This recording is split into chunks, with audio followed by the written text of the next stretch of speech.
पहिल्यांदा पितळाचे तांब्याचे भांडे असायचे, आता नाही राहिले. आता पहिला राग, आता प्लॅस्टिक जास्त वाढलं. म्हणून रागात एखादी प्लास्टिकची बकेट फोडली तर जास्त काही त्रास नाही त्याचा. दुसरा राग लहान मुलावर, मालकाला राग आला, लहान मुलाला घ्यायचं, दणकन आदरायचं. तिसरा राग बिछाण्यावर दोन झोपायचं की पुन्हा न उठायचं. आधी मनाला तर गेली शेणाला, नाही तर बसली उन्हा. बोलायची कोणाची हिंमत नाही मला, एवढा राग कठीण. रागात बोललं तर उत्तर नीट भेटत नाही. महादेवाला वाटलं पार्वती माता भेटेल. पार्वती माता घरात होत्या, झोपलेल्या होत्या. महादेव जवळ गेले, हात मारले, पार्वती ए पार्वती, पार्वती ए पार्वती. पार्वती उठायला तयार नाही. महादेव म्हणतात पार्वती ए पार्वती, काय तरी 350 व्होल्टचा झटका बसला. बऱ्याच महादेवाला पार्वतीचा अंदाज घेऊन घरात जावं लागतं. फार अवघड आहे. एखाद्या महादेवानं पार्वतीला म्हणावं तब्येत बरी नाही, चहा घेतला का, आत्ता डोसला. इथलं सोडून सांगतो, एखाद्या महादेवानं पार्वतीला विचारावं तब्येत बरी नाही वाटत, काही दुखत का, रोग नाही आला.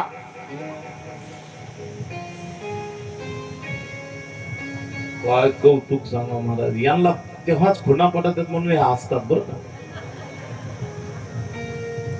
होय दत्ता महाराज, खोट नाही द्यायचं काही, कारण हे बरोबर खुणा पडतात. आता तुमचं लग्न होऊन जवळपास 60 वर्ष झाले असतील. होय 50, 55, 60 तर झालेच असतील. 50 वर्ष 55 वर्ष उलटून गेले. तुमच्या काळात कसं होतं, तुम्ही बरेच भांडे असे ठोकून तेव्हा नीट केले. आता ती काय मध्ये भांडे ठोकायचे. पहिला दुसरा राग फार कठीण असतो. तिसरा राग बिछाण्यावर दोन झोपणे पुन्हा न उठणे. महादेव म्हणले पार्वती मातेला एवढा राग आला, कसं करावं. राग अगन से तेज क्रोध है, अग्निपेक्षा ही कठीण राग आहे. राग अग्निपेक्षा सुद्धा काय कठीण आहे बरं. अग्नी एकदा जाळतो, राग आयुष्यभर जाळत नसतो. आयुष्य म्हणून राग करत जाऊ नका, शांत राहा. राग सांभाळायचं शिका. पार्वती मातेला महादेवनं सांगितलं. महादेव तिथून निघाले, ब्रह्मदेवाच्या घरी गेले. ब्रह्मदेवाच्या घरी दुप्पट काम चालू होतं. तिथून निघाले, ब्रह्मदेव महाविष्णूच्या घरी गेले. विष्णूच्या घरी तिप्पट काम चालू होतं. हरतात तीच महाशिवरात्र आणि एकादशी, तिन्ही एकत्र आल्या. 3 राण्याला बोलून घेतलं. काय म्हणणं आहे तुमचं, आमच्यापेक्षा महान पतिव्रता जमणार नाही. ती कोण आहे, तिचं नाव आहे अनुसूया.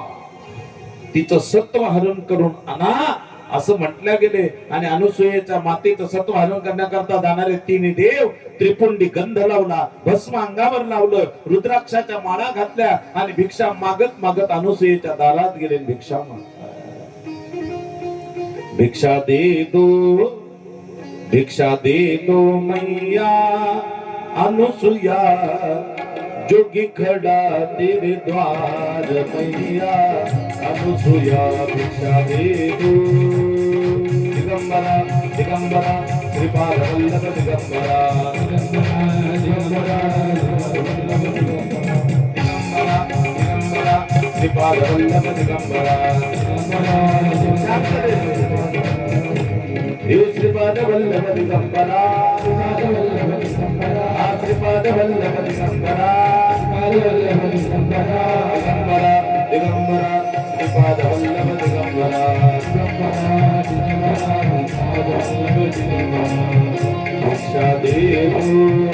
भिक्षा दे दो मैया अनुसूया, जोगी खड़ा तेरे द्वार मैया अनुसूया.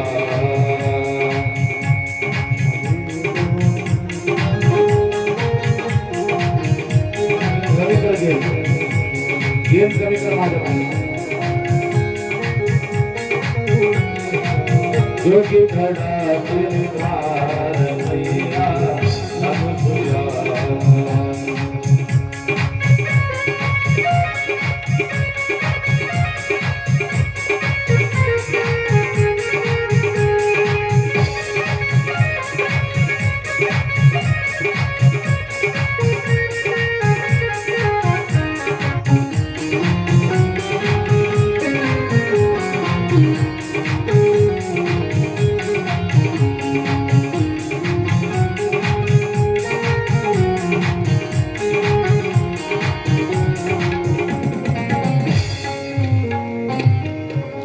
अवधूत चिंतन श्री गुरुदेव दत्त. दारात गेले दत्त भगवान म्हणजे भगवान ब्रह्म विष्णू महादेव. झु झु झु झु असं पाणी वाहतंय. कपिला काळी गाय. वातावरण अतिशय प्रफुल्लित आहे, आनंदित आहे. यज्ञ कुंड पेटलेला आहे. रोज होम हवन यज्ञ या पूजा त्या घरात चालायची. भगवान साक्षात परमात्मा आले. पक्षी किलबिल किलबिल करत आहे. गोड आवाज कानावर पडतो आणि दारात जाऊन भगवंतानं भिक्षा मागितली.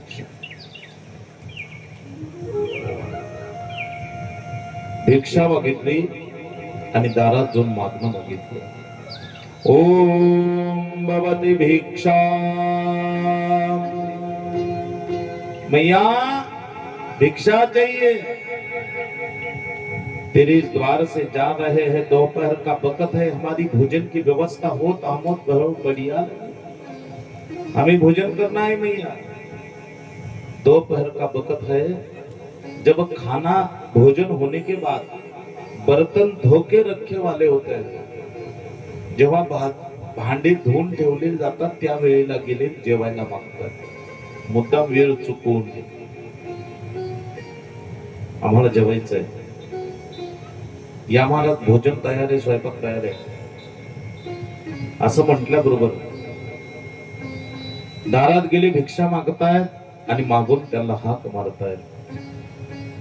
देवा अगं माया तुझ्या दारात आलेलो आहे, आम्हाला जेवायचंय, जेवायला वाढून दे. ती म्हणली वा वा वा माझं परम भाग्य आहे. त्यांना वाटलं नाही म्हणेल, स्वयंपाक तयार नाही, नंतर या. नाही नाही नाही, पतिव्रता होती, सुग्रण होती. माऊली ज्ञानोबा म्हणून म्हणतात सुग्रणी आणि उदारे रसज्ञानी जेवणारी. एखादी माता माऊली सुग्रण असते, सुग्रण राहिली तर वाढण्याकरता कंजूस असते, आणि एखादी वाढण्याकरता उदार असली तर स्वयंपाकाला सुग्रण नसते. अशा दोन्हीचा मेळ जमणं फार दुर्मिळ योग आहे. सुग्रण असलं कधी कधी मेळ असा जमतो, कधी कशात काय स्वयंपाक केला पत्ताच लागत. भात केला कच्चा राहिला, वरण केलं पातळ.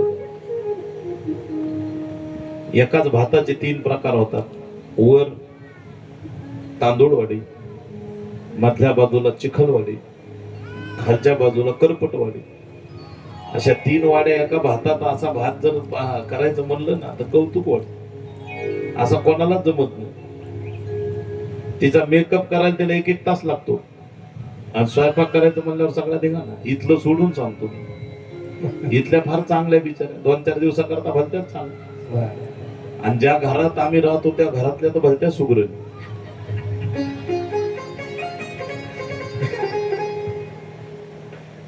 खरं आहे बरं का. आज चटणी चांगली झाली, लक्ष द्या. सुग्रणी आणि वृद्धारे रसज्ञानी जेवणारे.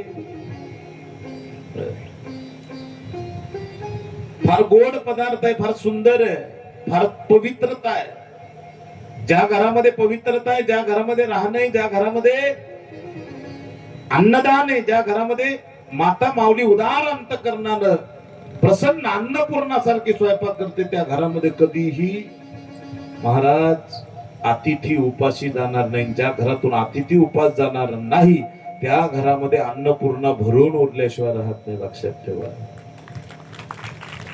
अनुसूया होती ती, अन्नपूर्णा माता होती. स्वयंपाक सुंदर बनवला. तिन्ही देव येऊन बसले जेवायला, आणि असे बसल्याबरोबर तुकडा मोडणार. भगवान विष्णू ताड़कर उठले. मैया हम ऐसा भोजन नहीं करते, हमारे भोजन करने के नियम कुछ अलग है. क्या हुआ महाराज जी, आपको कुछ भोजन अच्छा नहीं लगा? मैया तुम हमें नग्न होकर भोजन दो, हम भोजन खाएंगे. नग्न होऊन अन्न वाढा. एखाद्या पतिव्रतेनं पुरुषासमोर नग्न होऊन वाढायचं ही कसली मागणी आहे? लक्षात ठेवा माई बाप. मला सांगायचं काय तुम्हाला, लक्ष द्या. मी काय सांगत होतो तुम्हाला? स्वयंपाक नग्न होऊन वाढायचा. एकीकडे आई म्हणतात आणि एकीकडे अशी मागणी करतात. त्या पतिव्रतेने ओळखलं, हे मागायला आलेले कोणी भिक्षेकडून नाही, हे साक्षात देव आहे. देव साक्षात परमात्माचं स्वरूप आहे, देव आहे. आणि ते मागण्या करता आलेले आहेत. मग त्यांना आपण द्यावं काय, कसं द्यावं? म्हणून तिन्ही देवाच्या जवळ येऊन हाक मारू लागले. तुकोबर आहे त्याचं वर्णन करतात. तुका म्हणे पतिव्रता तिची देवावरी सत्ता. तिने तिन्ही देवांना, पाहिलेल्या देवांना, तुम्हाला जर नग्न भिक्षा पाहिजे असं देव बनून नाही यावं लागत, बालक बनून यावं लागतं. हातामध्ये पाणी घेतलेलं आहे, मंत्र म्हटलेला आहे, आणि तिन्ही देवाच्या अंगावर टाकल्याबरोबर तिन्ही देव होते समोर, बालक केले बालक. आणि त्या बालकांना पाहिलं महाराज, आपल्या अंगावरचं वस्त्र टाकलं, त्या लेकराला जवळ घेतलं, स्तनपान त्या बाळांना करवलं, सुंदर कपडे घातले, रुद्राक्षाच्या माळा छोट्याल्या गळ्यात, हातामध्ये मोठमोठाले सुंदर प्रकारचे फुलांचे गजरे टाकले, गळ्यामध्ये अलंकार, बालक केलेले तिन्ही देव ब्रह्म विष्णू अतिशय सुंदर दिसतात, पाण्यात टाकलं आणि झोका देऊ लागली. बाळा जो जो कुलभूषणा अनुसूया नंदना निद्रा करी बाळा, मनमोहना आतरीच्या नंदना बाळा जो जो रे. तिन्ही देव हे शोभती ब्रह्मा विष्णू महेश्वर दिसते साजिले, रूप ही दिसती सुंदर बाळा जो जो रे.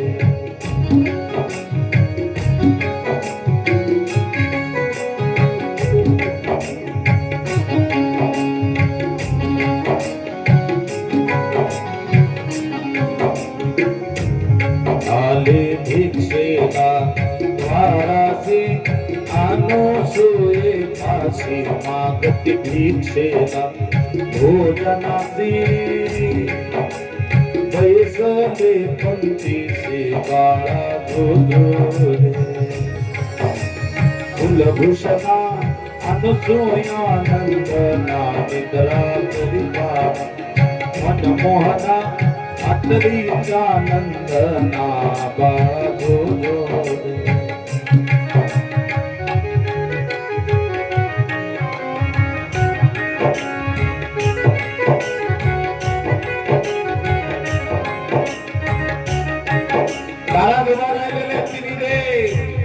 पाण्यात टाकलं, पाण्यात लक्ष द्या.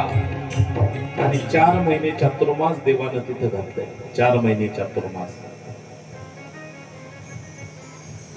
झोका देऊ लागले, गाणं म्हणू लागले, गीत म्हणू लागले. 4 महिने चातुर्मास तिथे घातले. काय सांगावं महाराज, 4 महिन्यात यांची बेजारी सगळी. एकाच पाण्यात ती गजन जागा काय पुरे, याचा पाय त्याच्या अंगावर, त्याचा हात त्याच्या अंगावर. 4 महिन्यात महाराज यांच्यात अभिषेक, दुसरा माणूस नाही यांना अभिषेक आणि पूजा घालण्यात. ब्रह्मदेवाची लघुशंकित धर विष्णूच्या अंगावर, विष्णूची महादेवाची, महादेवाची गंगा निघाली, भम भम बोले शंकर. 4 महिने चातुर्मास बोलता येईना, सांगता येईना, सगळी बेजारी. 4 महिने यांची बेजारी झाली. 4 महिन्यात त्या मावश्या 3 लक्ष्मीबाई, पार्वतीबाई, सावित्रीबाई, त्यांचे 5-5 किलो वजन कमी झाले. माझा किती भांडू त्या मालकानं मालकिनीला, किती जरी भांडले ना तरी महाराज हे नातच असं असतं. तुझं माझं जमाय ना, हे नातच असतं महाराज. 5-5 किलो वजन कमी झाले त्यांचे, 5-5 किलो.